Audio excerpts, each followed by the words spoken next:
Not even sure if this is working.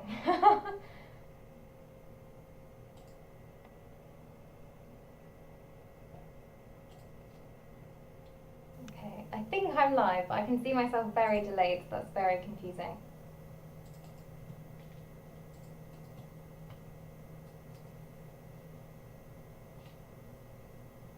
Not even sure if this is working.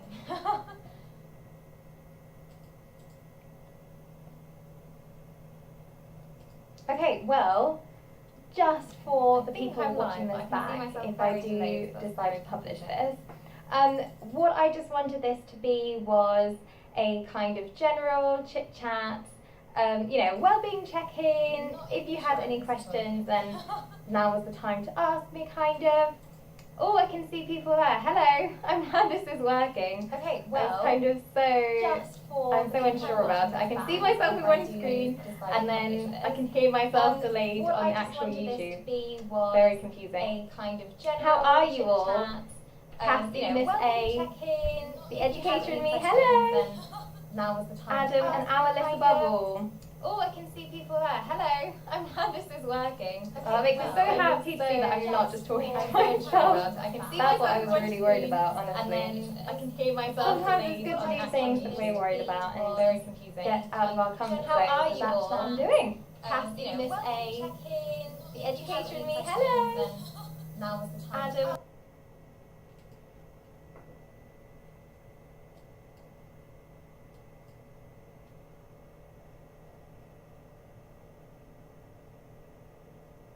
Oh, you can hear me twice as well? I might need some tech support. Hello everyone. What's your circumstances right now with going in schools? Are you currently on placement, or are you going to enter again on Monday with all the children coming back in? Or are you already teachers and you've been kind of doing blended learning the whole time? I'd love to know.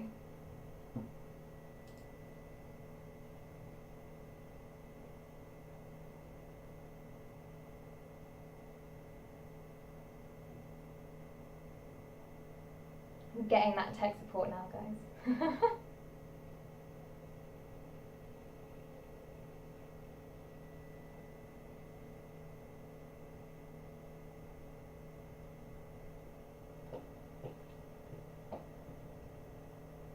Oh, good. Okay. Okay, so most people are saying you can only hear me once now.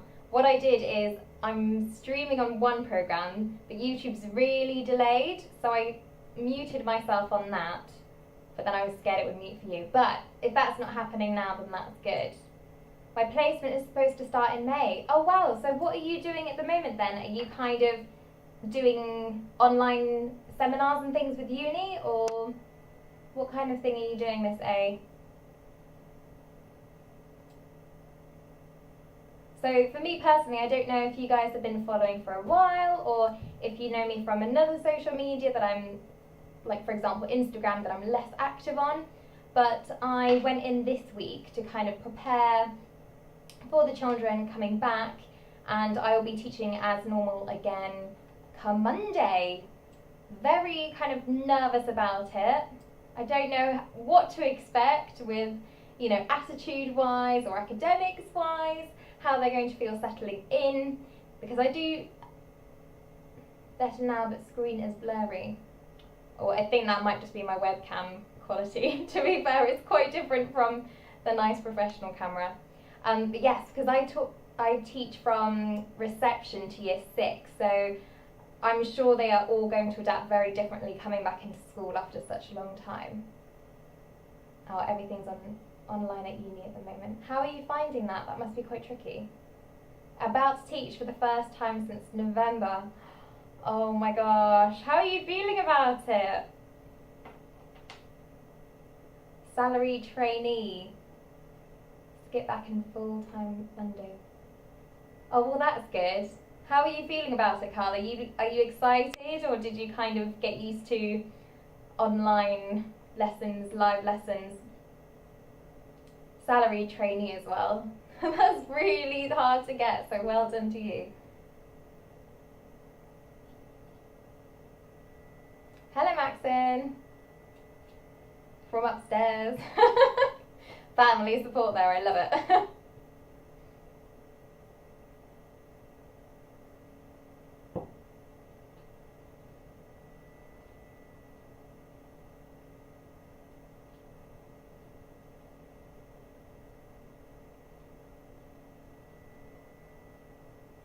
I really wonder, because I finished my PGCE in July, and obviously the COVID thing was a thing. We were kicked out of school, but we were asked to leave schools in March, but things weren't necessarily in place. I wonder if now that COVID's been around for longer, if online seminars and things have changed. Have they prepared you a little more for online learning? You know, were you better prepared than we were? I mean, because I think giving lessons on how to teach online is really important, because who knows how long this will last. But also just, you know, if you ever wanted to tutor online, I think it's really good to know different activities, behaviour management techniques, that kind of thing. So for those of you at uni, let me know, because I think that's really quite interesting.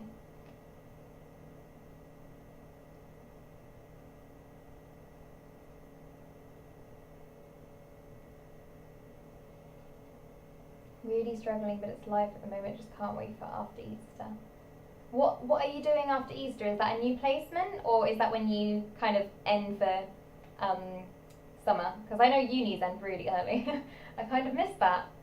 Online was good. Looking forward to seeing everyone. Nervous about doing both online and face-to-face at the same time.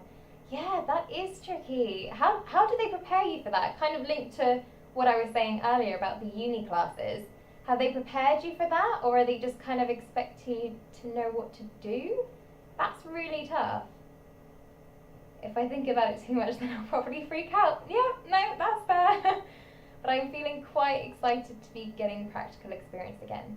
Yeah, I think that's a really difficult thing when, you know, you're training to be a teacher, whether, even if you're doing the degree route and you've got 3 years with several different placements, or whether you're doing the 1 year.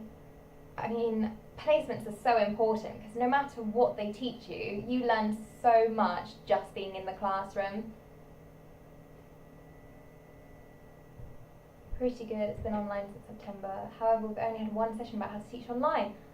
Wow, I am really surprised about that. I don't know if that's the same for everyone, but... Oh, that's when you're back at uni. Oh, fair enough. Good to get back into a routine though. In your opinion, do you think it's good that schools reopen? I think for the children it's good to have some kind of routine again, because you don't know what their home life is like. You don't know how much learning they've done, you don't know how much support they've had. So I think in terms of, you know, their education, it's good.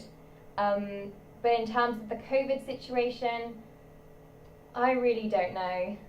I don't know how many teachers have been vaccinated.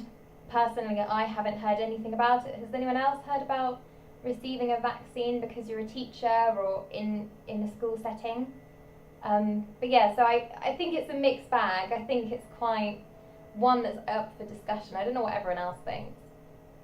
Dropped in at the deep end as usual. I really feel for you. That's so difficult. I heard that loads of people in America were doing that almost from the get-go, and I couldn't even visualize how that could work, really.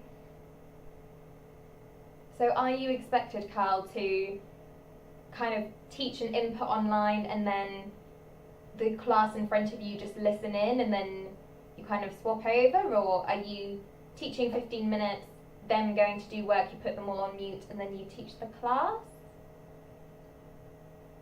How have you been feeling? Has your agency school told you you're back soon? So yes, I was back last week. The school asked me to come in just to prepare some things. They asked me to do assessments with the children just to see how big the gap was in French, but I don't know, I didn't feel very comfortable doing, you know, some kind of assessment where it's like, okay, you know, this is what we're going to do, I want to see how you're doing. So I spent almost 2 full days preparing these cute little activity booklets, which is full of vocabulary and things that we've already covered. but like hopefully can act as kind of a reminder for them, as well as, you know, allowing me to see what they remember. Have I missed the announcement? What announcement's that? Oh, the fact that it's come on live? No, but you're not, you know, by the time I fix tech things, you know, we haven't, it's fine, you're not too late, Fatima. Thank you for joining in. But yeah, so I did just want to kind of, like I said, do a little wellbeing check-in, just see how you are all doing right now and how prepared you feel for going back into schools.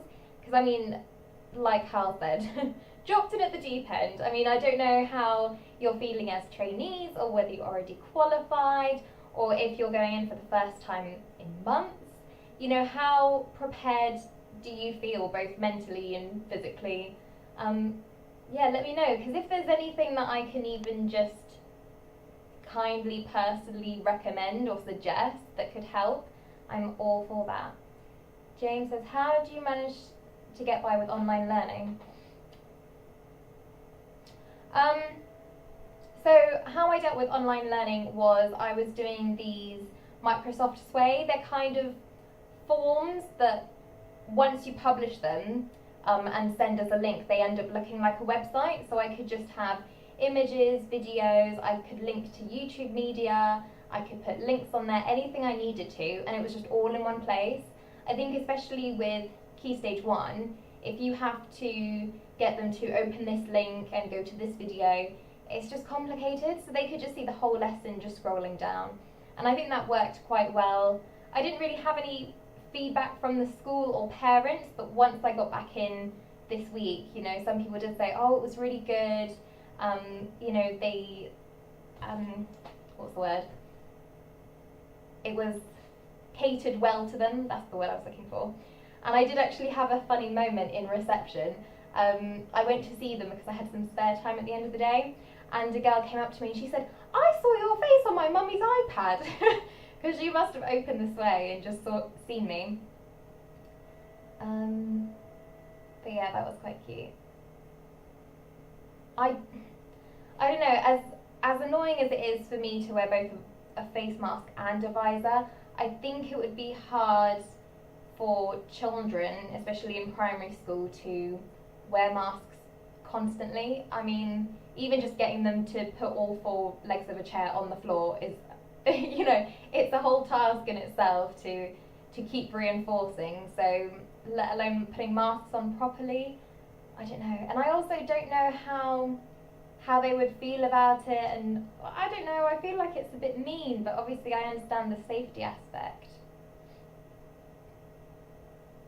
Is NQT 2 years now? Does it require you to do assignments? So as of September 2021, the government did change it so that the NQT would last for 2 years.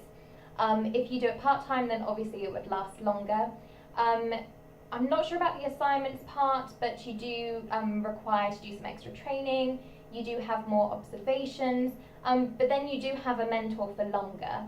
So yeah, that's kind of the main change that's happened. I was worried at first because I thought, oh, if an NQT year is 2 years, then maybe they're kind of keeping you stagnant on the pay, it's not pay rise, well, your amount of pay, but no, after the first year you do get paid a little bit more, so they're not kind of keeping us on one line of pay. Does that make any sense?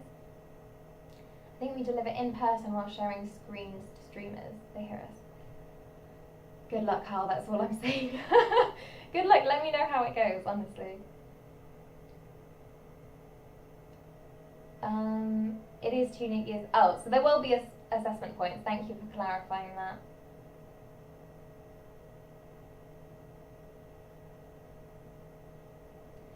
So that's quite interesting. I'm on a salaried school's direct placement. Contract expires on the 30th of June. What could you suggest I could do in those 3 months without pay? So, you know, I suppose if you are no longer working in schools, what you could do is you could try and find maybe a job in a school, because some schools obviously end kind of late July. So you could do a month or so, even if that's paid or voluntary. Lots of CPD you could do. You never know how long it will take to find an NQT position, so maybe that could be a good time to, get stuck into applying for jobs for September, practicing nailing those personal statements, preparing for interviews, that kind of thing. I would definitely recommend that. If you meant what could I do in those 3 months without pay in terms of a financial aspect, then there's nothing kind of stopping you from getting a part-time job if that's something that you would require doing. But I would definitely try and make it kind of child-orientated so that you could kind of add that to your CV and show that you've been proactive in that time. Got an interview for teacher training on Wednesday, just trying to work out if I've done enough of the lesson activity. Could you expand on that a little bit more? It's kind of hard to say without having some more details. No point should the results of an assessment during NQT be a surprise. It should be an open dialogue between you and your mentor. Oh, okay, that's good. Ree says, hey, I'm starting my PGCE in September. I'm good at public speaking and good with children, but I've never taught and don't excel in any particular subject. Am I going to be okay? Well, I would say so. I mean, you've already got two really good things. Public speaking is a big thing. I mean, I know it's easy to think, oh, I love kids, but sometimes standing in front of 30 children can be really daunting. So I think if you've already got that confidence to speak in front of, an audience and not stutter or be able to kind of maintain your calm, I think that's already really important. I'm assuming, Reese, that you're doing primary then, if you're not, keen on any particular subject.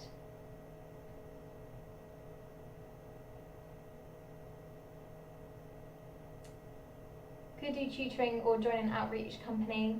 Yeah, that's a good one. I was also thinking, and during my tangent I kind of forgot to mention this, Nicole, sorry, I don't know if your name's Nicole's or if that's the name, but you could also sign up for an agency, and that way if they ever need a supply teacher or maybe a cover teacher or a TA during that month, then at least you could kind of be on call, and again you could add that to your CV, to your work experience.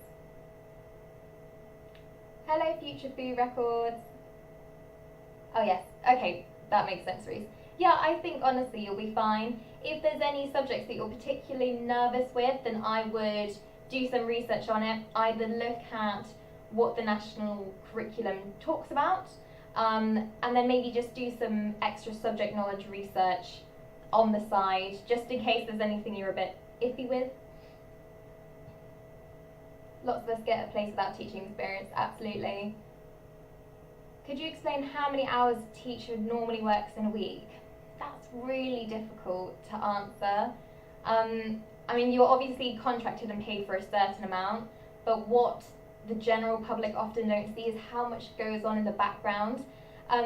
Some people can, some people are amazing at time management, lesson planning, especially maybe if they have families at home or other commitments, then they normally have a better work-life balance. When you're an NQT or, still quite new, then it's quite easy to go excessive on the amount of hours that you work. And I think that having done that in my PGCE myself, that's why I've made loads of videos about work-life balance or marking tips to kind of reduce that workload, because it is very easy if you want to, let's say, go above and beyond and make a fun activity, or you're recreating resources from scratch, it's really easy to go way above the hours that you were paid for. So to put a set figure on how many hours the teachers work, I think that's really difficult. I mean, actually, trainees or, everyone in this chat, how many hours would you say when you're on a placement that you work in a week? I actually think that would be really interesting because, yeah, exactly. How long is a piece of string? Perfectly summarised. Yeah, absolutely.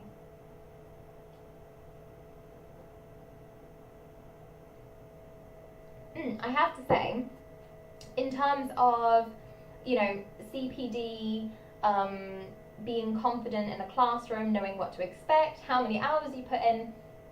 It all depends on how confident you are and your knowledge of things. So, for example, when I mentioned that marking, you could easily spend 2 hours marking 30 pieces of work thoroughly. But then if you've done 5 lessons and let's say you're in like upper key stage 2 or in secondary school doing English, you could take for hours. So there's lots of different marking tips that you could do. That doesn't mean you mark less, it means you mark smarter, really. And I must say, just in the just to be transparent and all that, I was previously gifted these books, but they haven't asked me to talk about this. I'm just talking about it because I thought, hey, you guys might find it interesting. There's these really small pocket-sized books which are absolutely brilliant, and they cover lots of different themes. So just as an example, there's supporting behaviour in the classroom, there is a formative assessment one, efficient marking, diversity in the school, oh, you can't see that, and teacher wellbeing and self-care. Now, obviously, you can imagine if you're a trainee, there's always something you can work on, and even as an experienced teacher, every single lesson you need to be reflective. Every single time you need to think about, okay, how am I going to cater this to Louis next time because he didn't understand it, and I need to find a way to kind of get through to him, allow him to access what we're doing next lesson because we're going to move on. You know, all that kind of stuff. And if there's ever an aspect of teaching you're not sure about, of course you can ask your mentor, of course you can ask your uni tutor, you can ask other members of staff in the school, but I would really recommend trying to research some things yourself, because only you know truly where you lack some knowledge or you lack some confidence. And so books like that, and there's loads of others out there, just kind of allow you to boost that confidence. Or, you know, if you've got time on your hands or your contract ends at a certain point, things like that are just really easy ways to prepare yourself for September. 8 to 6, Monday to Friday, normally have weekends off. That's really good, already better than me. I was awful at managing during the weekends. I'm losing my voice. Can you defer a skit entry to the next year? I want to say yes, but I think that I'm not sure. I don't know any official guidelines on that. I would say yes, because I'm sure there's been people in the past, let's say, who got a place, but then for a personal reason, had to give it up for the next year. I mean, you'd still have those skills, so I don't know why they would not let you defer a year. Do you think it was the right decision for all years to go back at once? Gosh, why are you asking me all these difficult questions? I don't know. I mean, from a teacher perspective, it might be hard to do some children online, some children at school. But then I also think about those poor parents who have, 2 children in different years in the school, and for one to be at home, one to be at school, and also kind of the sibling rivalry or jealousy in there. I don't know, I think it might complicate things. And then when do you set that boundary of, oh, okay, yep, year 1 are fine to go in now? Like, how do you decide that? I don't know. What route is better in your opinion? University-led, PGCE, or school-based? Now, I'm naturally going to be biased. I did a school-based skip program with a PGCE on the side, but I literally only went to the university once to look round, and after that I never even, went back into building. I would say the school-based one, because I think every single day you learn something new. You are confronted with different situations, different scenarios that the university wouldn't necessarily cover or prepare you for. And I think being able to observe lots of different teachers, being able to see different teaching styles, and constantly being in the classroom really gives you a better insight as to what a teaching life is. You can kind of go through an eight-week placement and think, oh gosh, I'm exhausted. Thank goodness I don't have it for another 4 months, but that's not really realistic. Of course, there's benefits to both. Another factor that kind of influenced my opinion towards the school-based is that I had never taken a break from education. So I never had a sandwich year or a gap year, and I was just kind of a bit fed up with uni. I didn't like the idea of going back into a lecture hall or back into seminars. And probably now with the whole COVID thing, that was probably a good thing, I'm not sure. I don't do very well with online lessons. I find that sometimes my attention span goes, or the option to have an extra tab open is very tempting. So I think for me, being very active in the classroom, you know, having that physical experience was really beneficial. For those people, because I know there's some people in this chat doing university-led, please put some pros in there as well, because I don't want it to seem biased. It would be nice to have, you know, pros and cons for both routes. Early years trainee, I've been able to stop working by 6 p.m. on weekdays and not really doing much at weekends. That's good. I mean, try and keep that up, honestly, because it makes a huge difference to your mental health when you can kind of know how to switch off and just forget about it.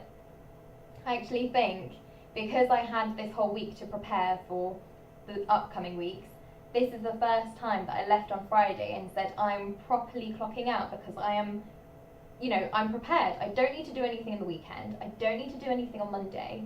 And that was a real sense of freedom. Not going to lie. Okay, so I can create a 30-minute activity for whatever subject and whatever year group. I chose geometry for year 4. Okay, so if you've made a PowerPoint presentation, 3 work tasks, and a quiz at the end, it sounds like you have enough content. What I would recommend is check through your PowerPoint, make sure it's not too long. Even if they're year 4, you don't want your teaching input to be too long because you might lose them. I'm assuming, is that 3 work tasks per child, or is that 3 work tasks with 3 differentiated ones? You're more than welcome, Future Foo. Any tips on confidence? I'm really anxious for placement because I lack in confidence. Is there anything specifically? So is it like talking in front of the children, or is it if a child was to say to you a question that you don't know how to answer? Is it a mixture of all of it? And also, have you watched my 2 videos on gaining confidence in teaching? Journey to Miss A, have you seen those? Do you think year 1 students will struggle? I mean, to be honest, I think all students may struggle at some point. It also depends on the personality of the student. They might be super sociable and be so excited to come back to school and see all their friends and see their teacher who they missed. Or they might be somebody that's very close to their parents. You know, they really thrived in being able to concentrate, have their own space, have a one-to-one parent support. Yeah, I mean, that's a yes or no. And it's not just to year 1. A year 6 child could, you know, dread coming back or struggle to get back into the routine. Can a teacher get enough time to study a part-time degree in the evenings? I don't know. I mean, you might be super time management person. I think I would personally struggle, especially when it comes to a point where you start to... Oh wait, do you mean as a qualified teacher or a trainee teacher? It says as a teacher. So I'll say as a teacher, I think it might be difficult. You really would have to be great at your time management, but I know as you know, some teachers out there are doing a master's on the side, so it definitely is possible. But I've seen quite a few people try not to recommend it to NQTs, so it might depend on how much experience you have. I personally, I haven't eliminated the option of, you know, continuing my education, maybe doing a master's, but I might find, I don't think I would do it alongside teaching full time. Maybe if I ever went part-time, then I wouldn't mind juggling the 2, but I don't know, I can't say yes or no to that, sorry. It depends on the uni, the school-based versus uni. Yeah, that's absolutely true. Yeah. Oh yeah, definitely all about organisation and having a supportive SLT team, absolutely. Oh, bless you, Tasman. Yeah, so teaching 10 children to a whole class is, yeah, that's definitely a big step. Is that your first time in the classroom just teaching the 10 children, or did you have a placement before that? Okay, so it's more about confidence in standing in front of the whole class. I think, without sounding too cliche, the best step to have established first before gaining that confidence is that mutual respect between you and the children. You know, the children need to see you as a teacher. Sometimes, depending on their characters obviously, if they kind of perceive you as a helper or not really a teacher, then, you know, they might try and push your buttons deliberately or make it hard for you to teach. But it's all about, you know, that mutual respect and also building that relationship with the children. You know, if they're like, oh yay, it's Miss A coming to teach us, awesome, and be like, oh hello everyone, today we're going to do this. What I want from you though, and then that's when you would talk about those rules, you know, that you've established through that mutual respect. You know, I am going to be teaching you this today, but in order for me to teach you it, I need you to make sure that you're listening carefully. And then obviously I kind of went a bit more high pitched as if I was talking to younger ones, but you would cater that to year 1 versus year 6. You know, Key Stage 1 would be very, you know, you would do your rules with very clear instructions like, I'm going to listen carefully. But with year 6, you can just say, you know, I could teach you everything that's on my PowerPoint slide, or I could teach you everything you need to know for the LI today. But if you're not going to be able to listen to me, then that's going to be really tricky for me to do. So, you know, it's a two-way thing. And I think some people might discourage talking to them like that, but I think that all comes under the mutual respect thing. You don't want to be too authoritative, in their face. You don't want to scare them, essentially. That's not the route you want to go on. But I think if you already have that established, then, I don't know, you kind of naturally gain confidence because you know how they will behave. You kind of know how to talk to them. I mean, it's a big waffle when I haven't prepared answers, but I hope that kind of makes sense. I would definitely check out those videos though, because there are some good tips in there. Yeah, I would also observe what the teacher does. So how do they start the lesson? How do they end the lesson? How do they go about transitions? You know, if the volume gets too loud, how do they go about that? And you kind of gradually gather all these tips and tricks, if you want, so that you know how to manage the class and teach them effectively. And then I think through knowledge, you'll gradually get confidence as well as the practice. Yes, it's your first time teaching. Okay, well, for you, Tasman, I would definitely recommend getting to know the children you haven't met before, because they won't know you, you won't know them. Definitely get to know their names. And afterwards, it's all about, well, you will need to project your voice more and those little kind of details. But just imagine it's the same principles of a lesson. So you're still going about your normal structure. The biggest difference is there might be more children to, you know, make a racket, and you might have to differentiate a little more, but you've already done it to 10. Just imagine it's 3 sets of 10. It's just like you're teaching the same group of children 3 times. Okay, try not to let the numbers overwhelm you, because you know what you're doing. You've already done it with 10. You know, whether you have an audience of 10 or an audience of 30, you're still doing the same thing. If you go back to those basics, you know, you've done it with 10. You can do it with 30. Just keep reminding yourself that. I'm kind of lost in the chat now. I don't know where I am. Da-da-da.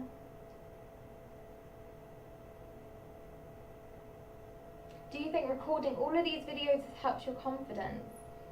I'm not sure really. I mean, I do think it holds me accountable, and nobody's going to say, oh well, you didn't do this in the classroom, no, you mentioned it in a video. But I think just for myself, if I say something in a video and I don't do it in a class, I kind of think, come on Annalise, sort it out.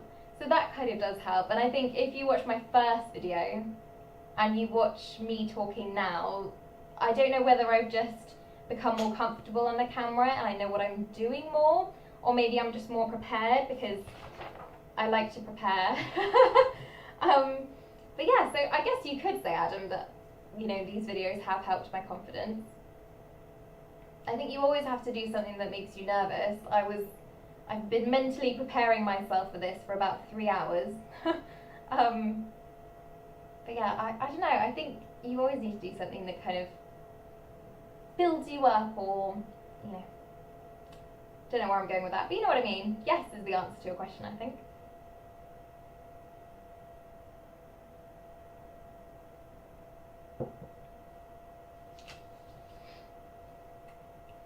Oh, I have to breathe. Like, all the blood's going to my head because I'm talking so fast. Okay, and what would you guys say that, you know, when you're preparing for a placement, or when you are preparing for a lesson observation or something like that, how do you guys kind of mentally prepare? I mean, do you write things down? Do you just kind of rehearse it? What do you do? Just want to say you're so close to 2K subscribers. Am I? I'm just having a nosy now. Yeah, so what do you do to mentally prepare yourself for things? Is it all in the physical preparation, you know, so writing notes, rehearsing it, or do you kind of do affirmations? Do you, I don't know, I'm always curious as to how people cope with things, with situations that make them nervous or anxious. What are you looking for in an ideal school? That's a really good one. I'm not sure. I mean, sometimes I think I have a really clear vision for a school, but then I realise it depends on what I read in their policies.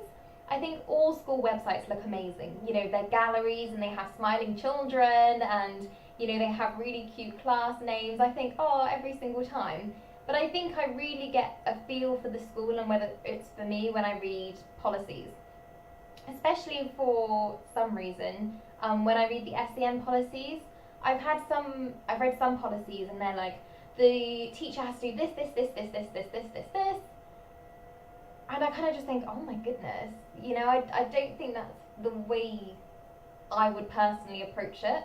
And then you've got some schools that go about, you know, SLT will help you with this, they will offer you guidance on this. And I think even just how you word it might say a lot about SLT, or if it's the trust member saying it. I also think for me personally, I don't want too big of a school. I think I really like that community feel, and I never really felt that community feel until I went to my main placement. It was a one-form school, a little village school, and it was so sweet. I mean, I found behaviour sometimes quite difficult to manage, but I know my mentor was in the same boat as me. Lots of personal things happening with the pupils, but you actually look forward to break time and lunchtime where you could just talk with the other staff, and it was literally a twice-a-day wellbeing check-in. And it was amazing. You know, you wanted to share things. The headmistress ate lunch with you. And I think even by my first day as a trainee, I had spoken to everyone. And I think that's invaluable when you're a trainee and you're, let's say in year 4, and you're able to speak to the year 1 teacher, the reception teacher, the year 6 teacher. Whereas in my second placement, when I went to a 3-form school, you always stayed in your classroom or you ate with the children. And you never really wandered round to different classes. So if that, for me, were to be my main placement, I would have been in year 1, and I would have never spoken to any other teachers, really. And I think that's, I don't know, that's not really me. I think I'm quite sociable, and I do like to talk to people, even if it's just to get some gossip or ask some advice, or, you know, just hear how their weekend went. I'm that type of person.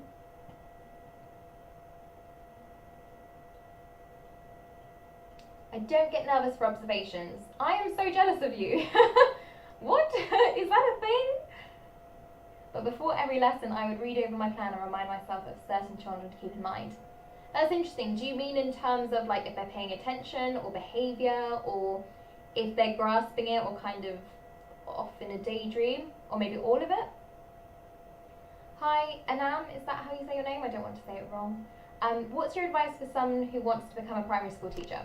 Well, at the moment I realise it's kind of difficult to do so, but if this is kind of not necessarily something you want to do in the next few months, I would definitely see if at some point you can get some experience.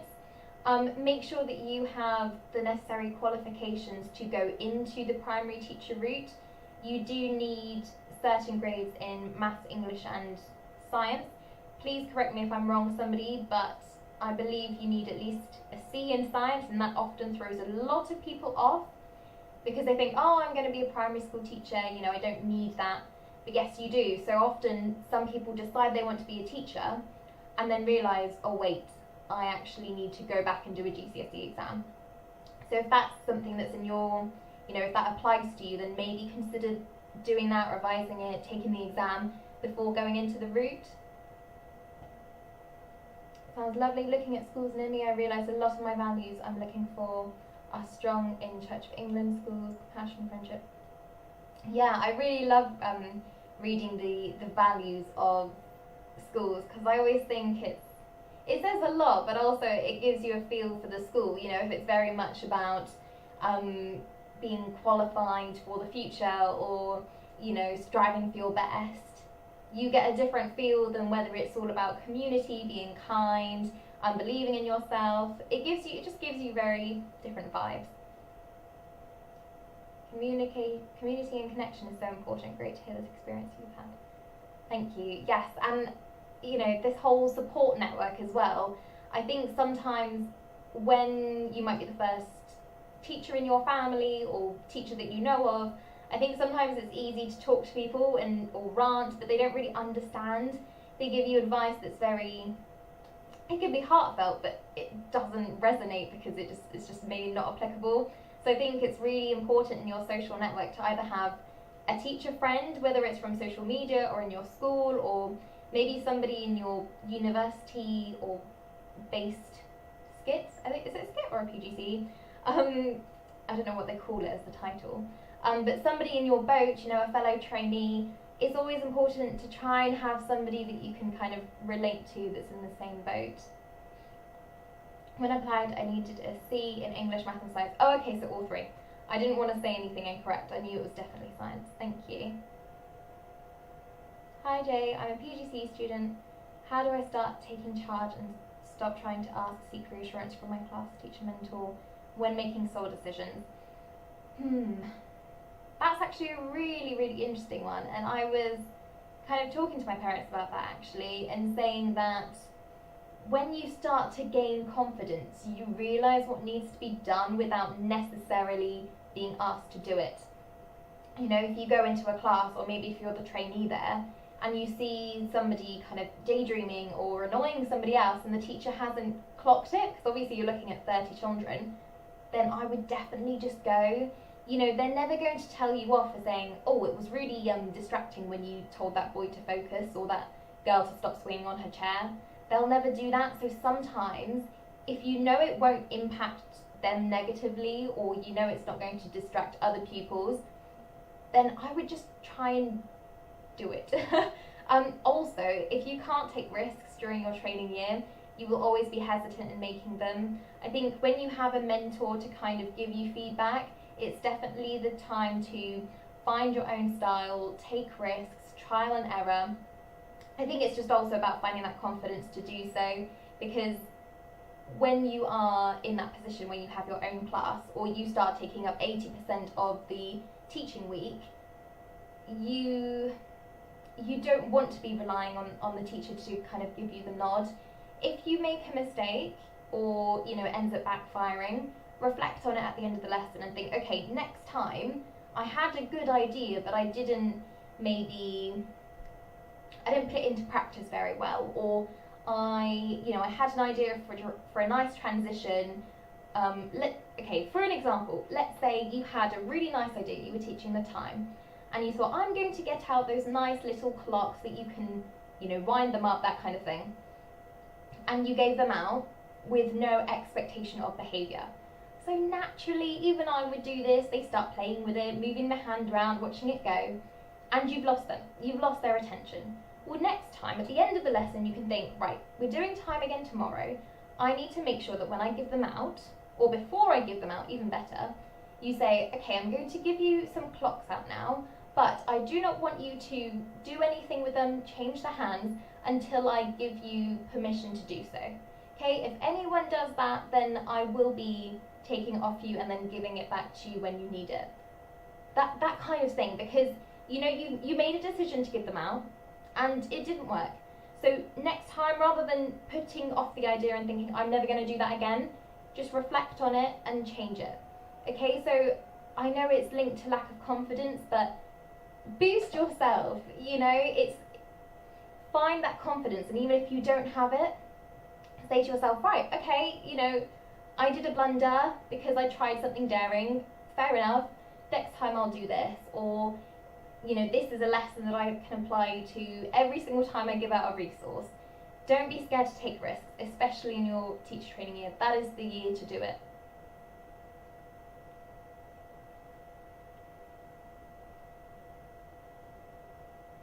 Sorry, I'm just keeping up with the chat.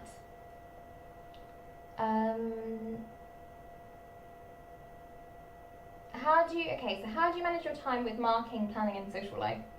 I'll be quite honest, right now there's not much social life going on, so that's quite easy to juggle. With marking and planning, you hadn't yet joined the chat, but what I mentioned was marking, there's lots of different things you can do. I actually did a whole video on 10 different ways you could mark that kind of reduce your workload, but without reducing the amount that you marked. So it was basically, that whole cliche, not working harder, but working smarter. So let's say you are marking a piece of work. You could, when you have your learning intention or learning objective, have a success criteria. You could ask the children to make sure that they're doing it. You could say, okay, I would like you to highlight every single time you used an adjective, an adverb, a fronted adverbial, that kind of thing. So when you get their books, you can already see they've highlighted 10 times, check that they've highlighted the right thing, and then you can be like, right, they have met this learning intention. You could write a little comment at the bottom according to your school's marking policy, and that's already done. Another thing I mentioned, and like I said in that video, there's loads of other tips, but another thing you could do is mark as you go. So what I did in the first few weeks of my PGCE, I didn't really get this, and I would wander around, have a look. If there was anyone that needed help or was kind of daydreaming, I would go to them, see if they needed any help, and that would be it. And at the end of the lesson, I would take all the books and mark them, but they were just blank. Whereas if you do exactly that, but you mark as you go, even if it's 2 questions out of 5, you've already done 60 questions already marked by the time you go to mark the books. Lots of little tricks like that really allow you to save time. In terms of planning, I've also said things about planning before. I know that you're often expected to do these very thorough lesson plans, where you have to really write down every single bullet possible, what you're going to do for assessment, what you're going to do for the structure of the lesson. But when you're not obliged to do that, what I would say is to try and keep it minimal and to not try and plan too much in advance. Now, when I say this, I don't mean to plan every single lesson thoroughly, in that big format and to make all the resources, because you will find very often that when you do one lesson, you will have to adapt the next lesson. So I have had times where I have spent my whole weekend, and that's why I'm jealous of the people who don't work on weekends, writing all of my lessons, making all the resources for the entire week. And then come Monday, I've done the lesson and thought, okay, that didn't work. 10 children didn't get that at all, judging by what I marked. 5 people found that way too easy. And so I had to completely change Tuesday's lesson to cater to those children who didn't get it, to cater to those that, were way ahead, and also to allow the others in the middle to make progress as well. So with planning, don't go too excessive. Don't spend too much time on it, because you will often find that it will change. Another thing I would recommend is if you've been asked to make maybe a series of lessons in a row, so let's say, hey, Anam, you're going to be in charge of teaching timetables for the rest of this week, then what you could do is see what you want every LI, every learning intention, to be of every lesson, and see how you can then allow them to get there. So kind of finding where you want your final goal to be and building the stepping stones to get to there. Or if it's a longer term project, let's say you're doing lots of little lessons for the final lesson to be a free write or writing a report, then that can be your final goal, and then you will try and work backwards. So hey, my 5th lesson, I want them to do a free write and to write a non-fiction report. Then you're going to go, okay, so I want lesson 1 to be what is a non-fiction report. Lesson 2 to read some examples of non-fiction reports and take note of useful phrases they use, or useful describing words, whatever it is. Lesson 3, lesson 4, etc., etc. I hope that helps. Any musts I should do before I start placement in May? Research the school. Definitely get to grips with what they're expecting in terms of behaviour. If they have a marking policy, that's always just useful to know. And any areas of that year group that you're a bit nervous with. So if, for example, you're put in year 6, there's probably going to be some areas that you haven't done since year 6.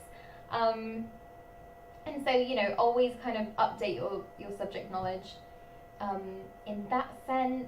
Also kind of just briefly read, or thoroughly read, what the national curriculum requirements are for that year group that you're going in, if you already know that.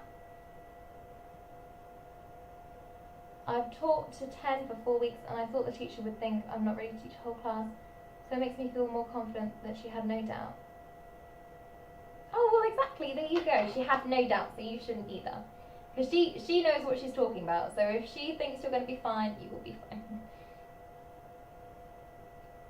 I love that you guys are hyping each other up. It makes me really happy. Like, yeah, you can do it.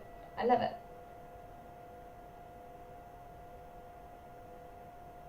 Hello. What is a good way of extending or making a lesson longer? Now, I always struggled with this, and I would end up making so many extra worksheets just to challenge those that needed challenging. But one thing I would kind of create a bank for are some verbal challenges. Of course, this depends on what you're doing in English and maths and whatever subject, but there's always some things you can kind of get them to do that avoids you making a whole other worksheet.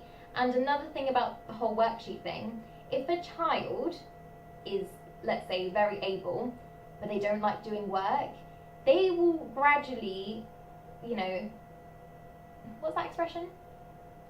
Tick on? No, I don't know. They will gradually figure out that if they finish early and they tell you, you will give them more work. And that's not a reward. They'll prefer to just sit there, some of them. And so when you give them verbal challenges, it allows them to kind of go, okay, right, so let me do this, but they don't consider it work.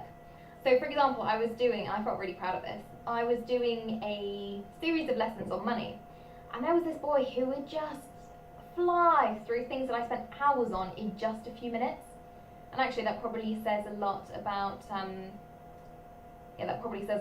how well I was catering to him. But what I did one lesson, and I'm still proud of this moment, I'm telling you, is I had at the bottom of the worksheet some different items and some different prices. And I said, they were really low items, like, you know, 85p, 25p, £2.50. And I said, how many different shopping lists could you create that's under £5, under £10? So he perceived it, actually this is a bad example, it's not a verbal challenge, but I'm still proud of it. He perceived this as a game. He was like, oh cool, like, I bet I can beat how many you've done. Of course, I hadn't actually made any examples myself, but, you know, he just got on it and he was focused to the end of the lesson. And, you know, sometimes if you give some challenges that seem like games, or if you give a additional little task which is about editing, let's say they're doing a paragraph and everything they've written is correct, you know, no error in their sentences, grammar, spellings, and instead of just saying, oh, can you write some more lines for me, that's really good, you could say, oh, this word, I like this word, but I wonder if you could find me a better word, you know, or, yeah, that's nice, but you've done the same sentence starter there twice. Can you think of a better one for me? Because I think this sentence is superb, but you can make it even better if you just change that one word. And for them, it seems like nothing to just change a word. They're like, okay. But you know, if that means getting out a thesaurus or looking up the word of a dictionary, in a dictionary, you know, they're still learning, but without being given an additional workload. Does that make sense? Oh, I just read the rest of it. The lessons I plan for circle time typically end up being shorter than I want. I'm currently in EYFS. Okay, well, sorry, I just realised, well, at least hopefully it helps somebody else.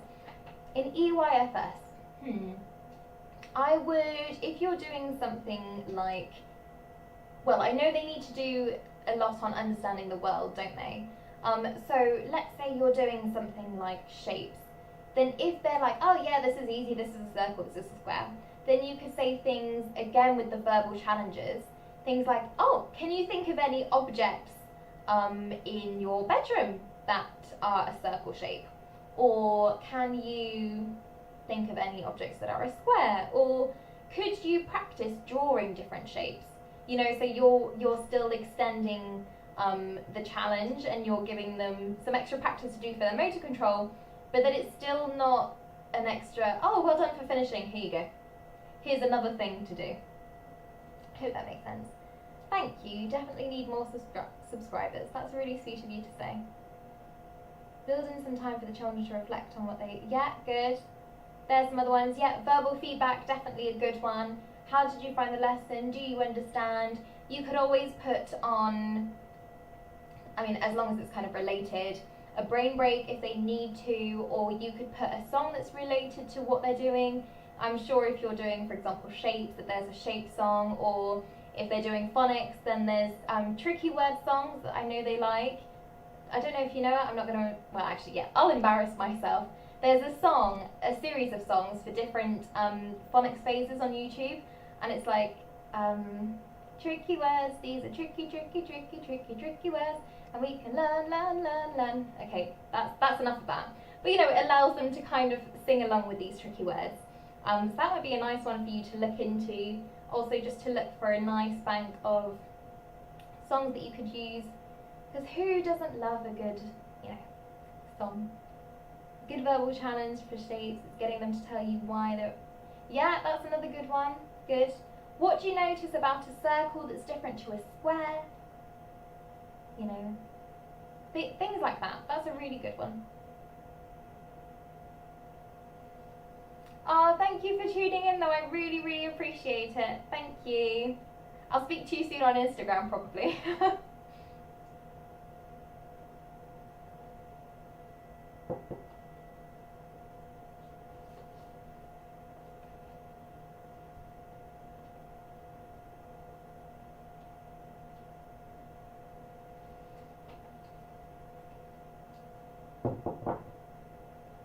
Does anyone else have any other questions? Because I realise I've been talking for an hour now. Like, wow. I definitely can talk when I get into things. Also, for those of you that were in school, did you do anything for World Book Day? Or is your school kind of delaying it to next week when everyone's back in? It's exactly what I did, getting them to talk about 2D shape properties, but lesson was still fairly short. Well, that's fair enough.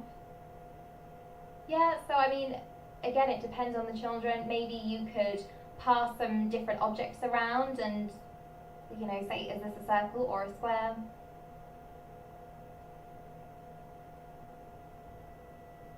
But I know what you mean when things like are suddenly cut short and you're like, ah, what do I do? Do you prefer teaching online or in person? I mean, I do actually teach online to some children outside of, you know, my teaching job. But yeah, I don't know. I think you've got so many different options of what you can do in person than what you can do online. And another thing I find difficult online, I do teach some year 1 children English, and bless them, they try and write something down and then they hold it up like this, look, but you can't read it. You know, either it's like huge and a bit scruffy, or it's really, really small, and you're just like, oh, well done. So there's definitely pros and cons to teaching online and in person. I think unless you have 30 of them, I think teaching online behaviour management wise is easier as well. Oh, Tasman, you found this channel from my I can't talk. I found your channel from this live. Oh, that's so exciting. How did you find it then? Does YouTube advertise it to people who don't subscribe? I don't really know how it works. It's my very first live, so that's why there was that technical hitch at the end, at the beginning. What are you doodling? I'm nosy.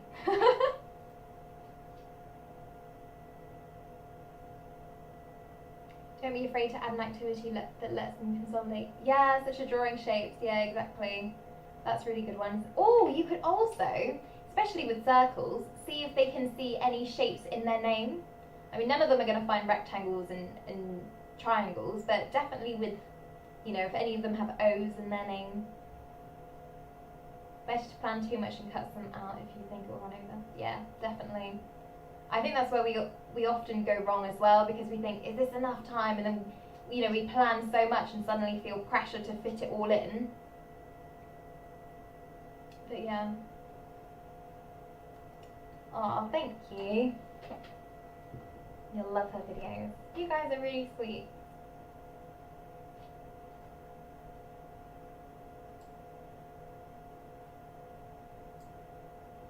Just some little sketches to unwind and offload my thoughts. I wish I was creative. I know you should never say you're not creative, because, you know, art and everything like that is abstract, but I've managed to get a stapler stuck onto my jumper. But yeah, I'm not very creative. But I mean, and I know obviously this is like a teaching channel and all that kind of stuff, but what do you guys do outside of teaching? Because I think it's also important to keep an identity outside of being a teacher. Because you know, it's funny, you're always learning things about your colleagues. You know, oh, someone plays the piano, or wow, I didn't know that, you know, they could do different accents, or they liked drama, or that they used to be, you know, they used to have another job completely. So what do you guys like to do? What are your hobbies, things like that? And then afterwards, if there's no more questions, then I might end this for the day. But I actually really enjoyed this, so I might do this again at some point. The school had pajama day for World Book Day, and our class decided to make crayon costumes to wear. Yeah, the day the crayons quit. That's such a classic, isn't it?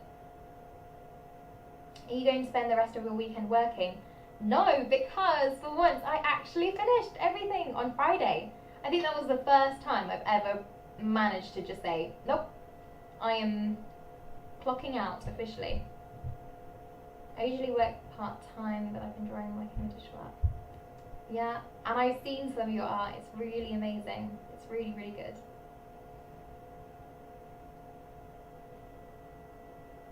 What do you guys think actually about dressing up? Am I the only one who gets really nervous about dressing up?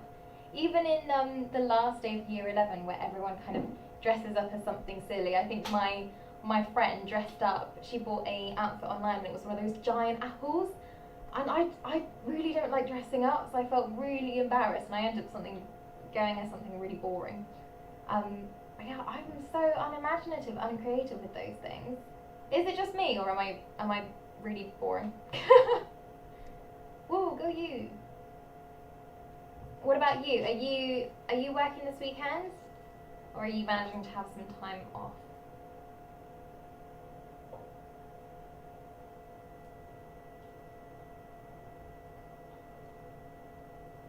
My voice is gradually going.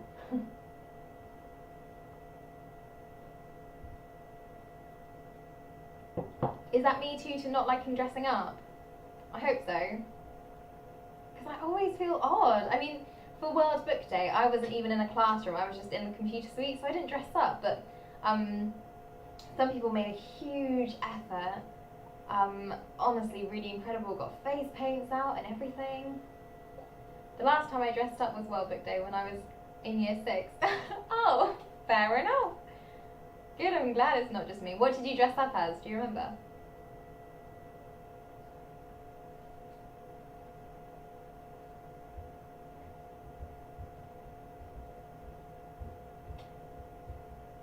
Yeah, I don't know what it is about dressing up. Sorry, I'm going on a real tangent. Like, these notes are almost pointless now. I'm going to film that wonderful Skittle experiment for a side project. Oh, yeah, I do like that. Oh. Yeah, that Skittle experiment. And when, like, the water makes it disperse and things. I think it's very cool.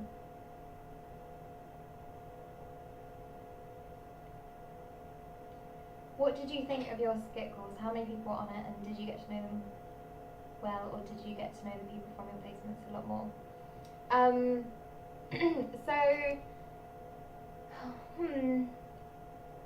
So my skit calls, in the primary part there were 10 of us, including myself, and in the secondary I think there was about 17. I think there was 4 males in total, which I thought that was really good. I was expecting there to be less, to be fair. I didn't get to know them that well. I didn't have a car and I wasn't very close to them location-wise, and I'm not much of a drinker, so I didn't really socialise with them that much. We had a group chat, but that was more for the formalities of the course, really. I did, like I said, I don't know if you heard that bit, Adam, but I did really enjoy the community feel of my school. My main placement, there was nobody, well actually no, there were some people that were in the 20s like me, and I just got on with them so much. I really just enjoy their company, and if I was local to that school I would definitely just want to be friends and socialise, but then obviously COVID happened and everything was cut short and I haven't really been able to see them since. I dressed up as a rainbow magic fairy. Oh, I love it, like rainbows in those rainbow fairy books. Is that what it is, or just a rainbow, like one of those rainbows? When applying for NQT jobs, how do you know the school is right for you? I have no idea what kind of school to apply. Well, Jay, I would really think about what your values are, and I mean, it's definitely linked to the values, but also, look for a NQT position and then look at the policies of the school. Yeah, I would definitely do it by that, because you just get a feel for it sometimes. I think it's difficult, and I was saying this before, I don't want to repeat myself too much in case you've already heard it, but every school website normally looks amazing. It looks welcoming, it looks warm, because when parents go on it, they want to think, oh, I'd love for my child to go here. So as a teacher, it can sometimes be difficult to look at a school, just their school website, and get a vibe for it. So definitely look into the policies, look into things also that they provide. Do they offer lots of after school clubs? Do they really put an emphasis on something that you like, such as, I know you're an EYFS, so if you're quite keen on forest schools, do they have a forest school? Do they love venturing outdoors? Do they love going, above and beyond on specially themed days or communicating with parents? It really depends, like, what you personally like, and maybe if there was something you liked from when you were in school, see if they've got something like that in place. Having said that, if they don't have a particular after-school club that you're keen on, that could always be a selling point for your NQT interview, saying you would be interested in running a French club or a drawing club, or whatever. But yes, definitely those 3 things I would look out for. Some photos to print for a scrapbook. Oh, that's lovely. Do you think it's easy to find schools that let you have experience with them?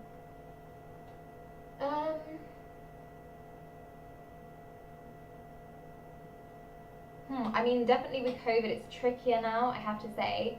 I did do a video though, and I can't remember the link by heart, but I've left it in the description. I did a video about gaining teaching experience, or experience in schools, even if, there's this whole global pandemic going on.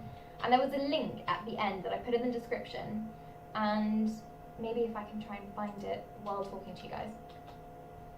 And it gave you a list of places that were still offering experience, even if it was kind of virtually. Let me see if I can get it.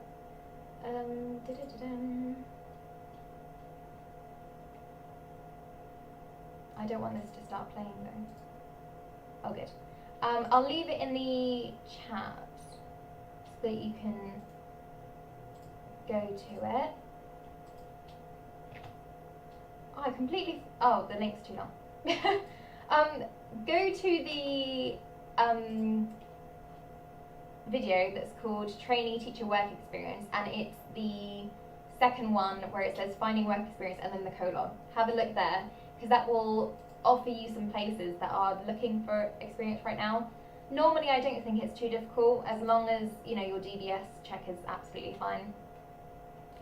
Hi Amy, going to start teacher training at a faith school in September. Very excited, but I have no experience with Catholic religious schools myself. Do you have experience or know anyone who does? I mean, my second placement was a Church of England school, and that's the same place I went to as a primary school. With Catholic schools, I would definitely, they will have some kind of policy, and they will include that a lot within their policies. How they intertwine the faith aspect in their daily lessons, whether that's assemblies or other things like that. So maybe just have a look at that. It will give you a good overview of the life of the school, and maybe what they expect of you, because even if you're there for teacher training, you will still have to abide by like the same expectations as everyone else, if that makes sense. But if anyone else in the chat does have experience with the schools and can give a better overview than what I just gave, then please feel free to contribute. I feel like you can never know what a school is truly like until I mean, Jay, I agree with you, to be honest with you. I really do. So it's really difficult, I think. I don't know. I really can't say anything to that, because I agree. You never really get a full feel for the school during an interview or walking around. There's always other things that you discover whilst you're there. The same with any job. I used to work in retail, and after 2 years of working there, I would almost laugh every time that I saw them training the new recruits, and they were talking about, all of these good things we had in place and how lovely it is to work here, and here I am stressed off my feet and just thinking, you don't know what you let yourself in for. So I agree with you. Oh, thank you for adding that, Adam. They have values aligned with the religion, but most people there are Catholic. Good. Yeah, I mean, I don't really notice. I mean, like I said, they had assemblies, where they would light a candle and say, Jesus, the light of the world, that kind of thing, but it wouldn't be, I don't think it changes the teaching. But yes. I did wear pyjamas because I felt like it would look weird walking there, but I wore a pink check dress as that passes. Yeah, fair enough. I mean, I'm glad I'm not the only one who doesn't like dressing up Tasman. And you're welcome, Anna.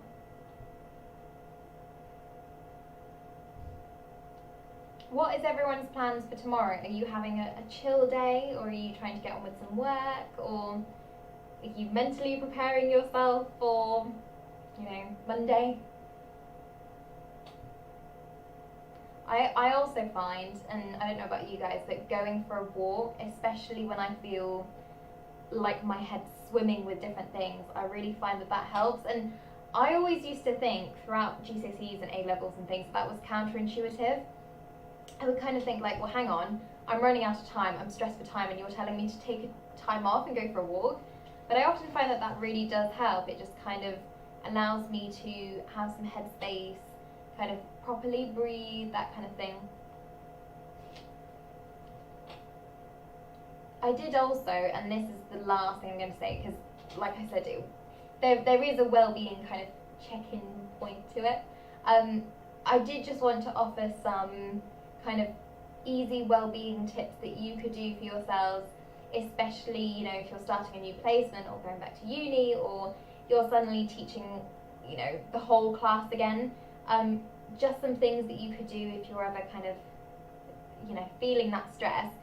And I know that obviously diet is important, exercise is important, sleep is important, but I know that when you're in those moments and you're just like, I don't have time, or all I want right now is a pizza, then I think these well-being tips will be a nice thing to perhaps end on, and just as a nice little reminder. So I did write them down. This is probably the only time I'm actually going to look down, which I'm surprised at. I thought I'd be there kind of picking things out of desperation, but you guys have been, you know, keeping me on my toes, so I appreciate that.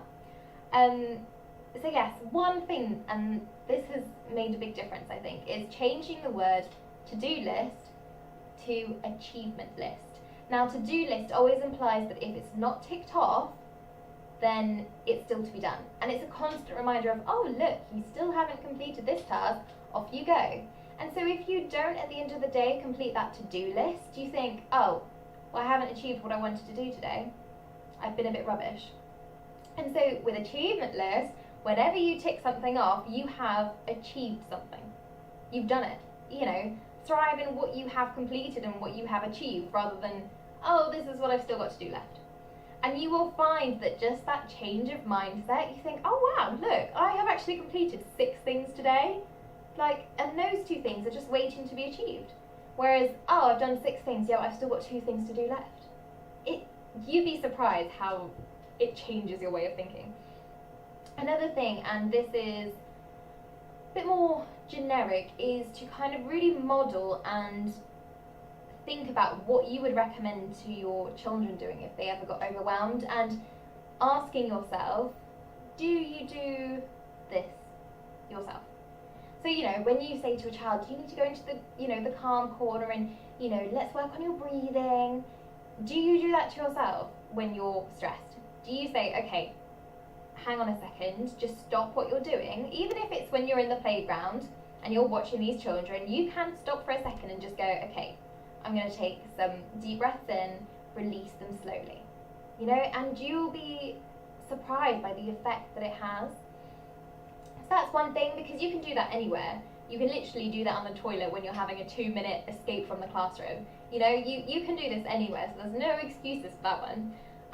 Another thing is, if you are having a bad day, or you realise that teaching all of these children, you know, after so long online, you know, you're kind of feeling a bit overwhelmed, or you're lacking your confidence, or you just feel stressed by it all and you don't know what to do, remind yourself of why you are doing this in the first place.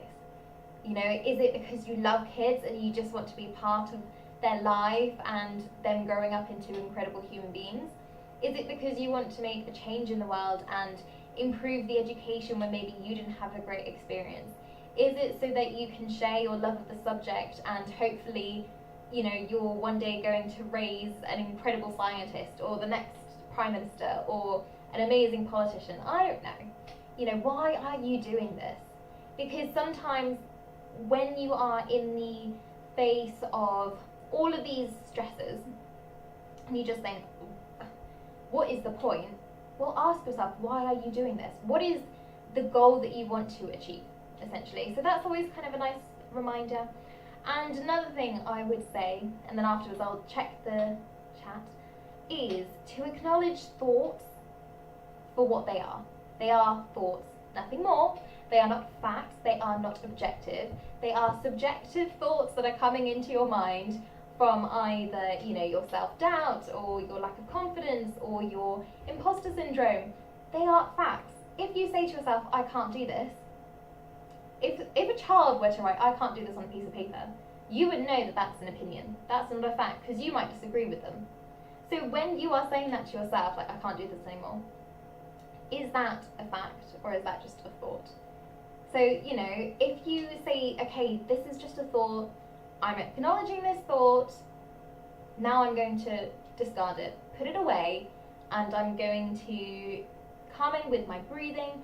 I'm going to remind myself of why I'm doing this.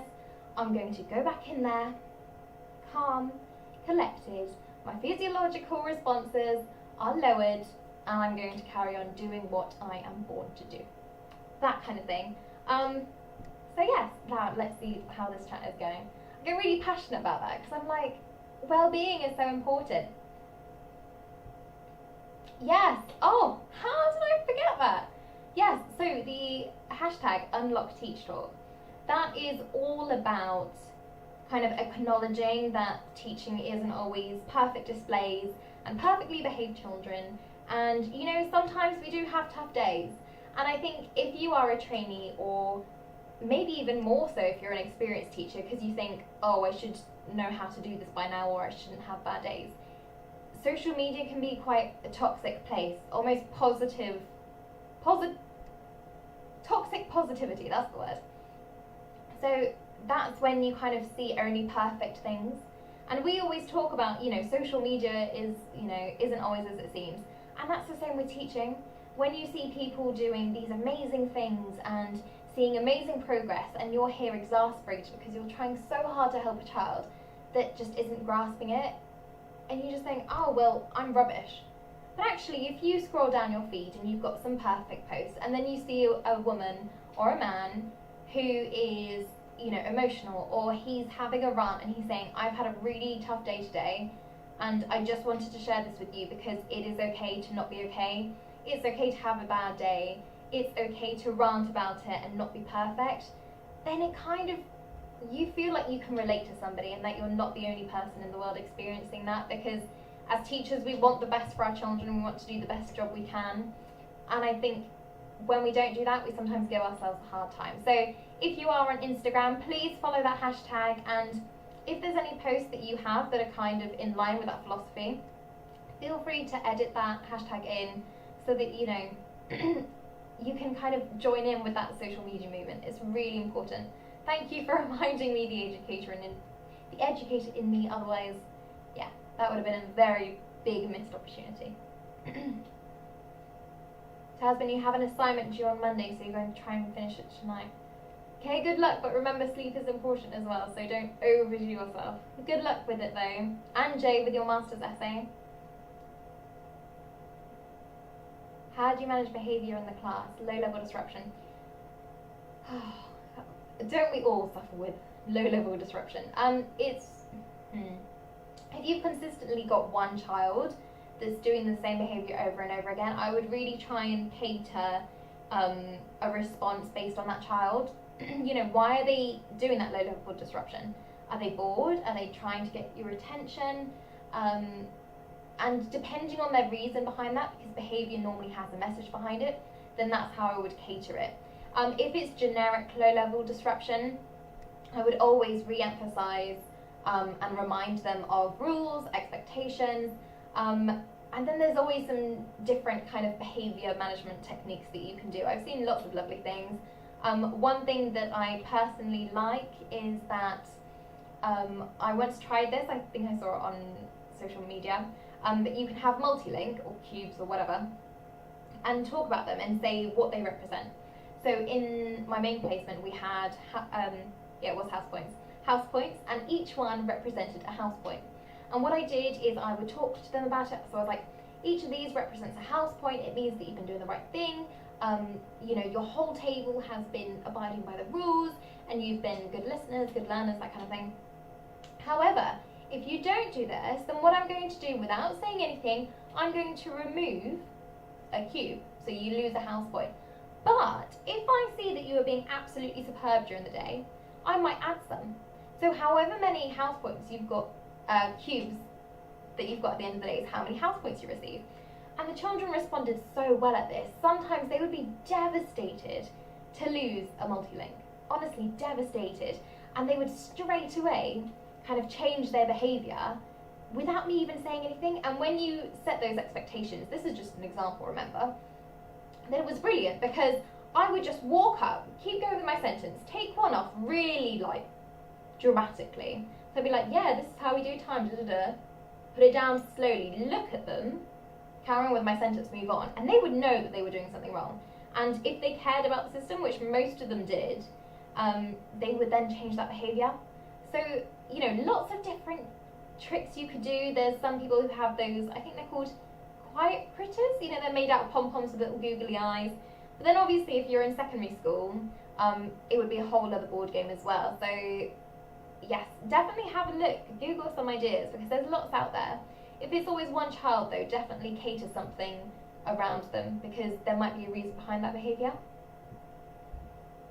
Oh, I've missed something. There's something about food going on here. Hang on.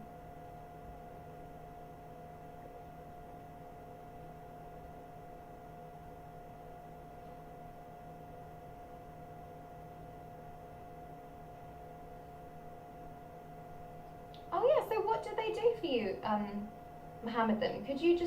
Were you just restricted in what you could eat them because they didn't offer you that option? That's kind of annoying. That's not very fair.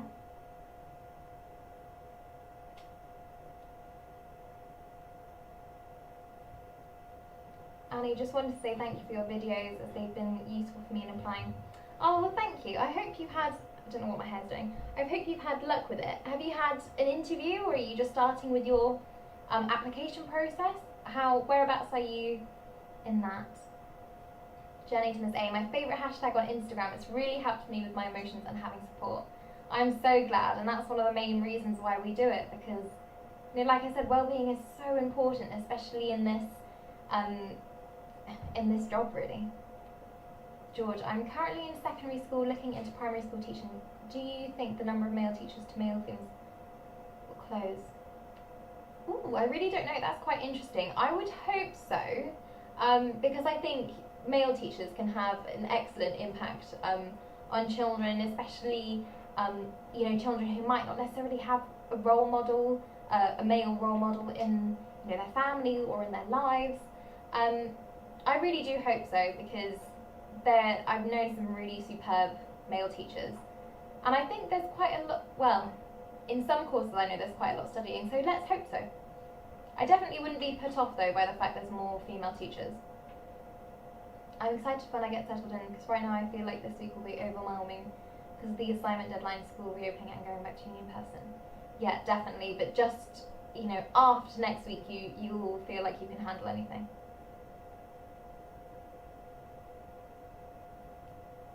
Yeah, exactly what I said, so please don't let it put you off.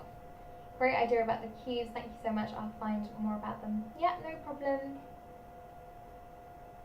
Excellent. Right, well, I realise you guys, some of you have assignments to go to, some of you, I don't know, might want to sleep, I don't know, when do you guys go to bed? But yes, I don't want to keep you for too long. If there's anything else you would like to ask me, then I'll answer that, but if not, I think I will end this, and thank you so much for watching. If any of you are,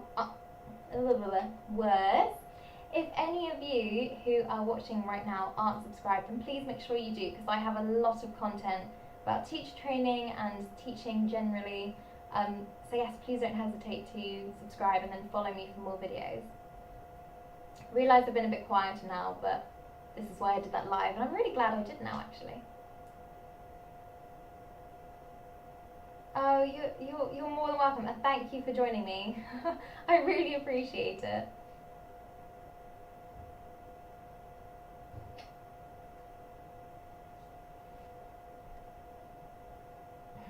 Talk to you on the other side. Instagram, yes, absolutely.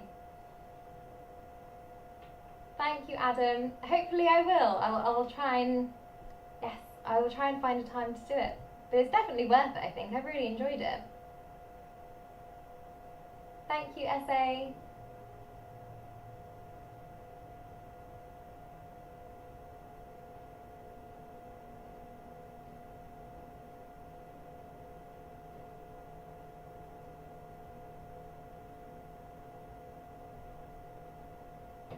Thank you, Jay, for joining in and actually asking some really amazing questions. Definitely kept me on my toes there.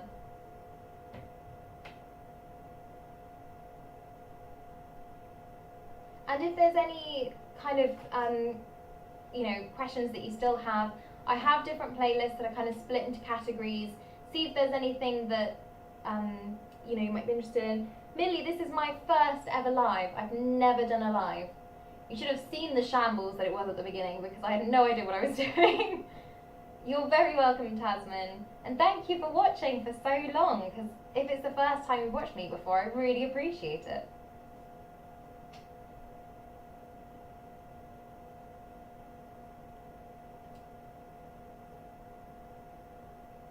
Okay, I will see you all soon then. I realise there's a slight delay, so comments might come in, but thank you so much. And if you aren't subscribed already, please do subscribe. Recommend me to any of your colleagues, fellow trainees, because you never know what they might find useful if they're not, particularly asking for help about it, or if they're not sure, that kind